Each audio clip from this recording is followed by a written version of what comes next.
কী ভাবছেন তেলাপিয়া মাছ ভালো লাগে না? আমারও ভালো লাগতো না। একবার আমার শাশুড়ি মা তেলাপিয়া মাছ আমায় এমনভাবে রান্না করে খাইয়েছিল। তারপর থেকে সপ্তাহে আমার একদিন তেলাপিয়া মাছ লাগে। তেলাপিয়া মাছের এই ঝোলটা আমার অনেক ভালো লাগে।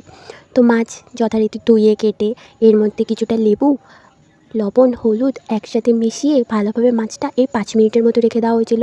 কড়াইতে তেল গরম করে মাছগুলোকে এবার কড়া করে এপিঠ ওপিঠ ভালোভাবে ভেজে নেওয়া হয়েছিল।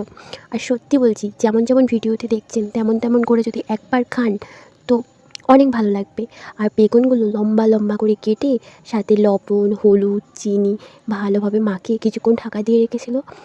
তারপরে বেগুনগুলো একে একে এপিঠ ওপিঠ ভালোভাবে উল্টে ভেজে নিয়েছে।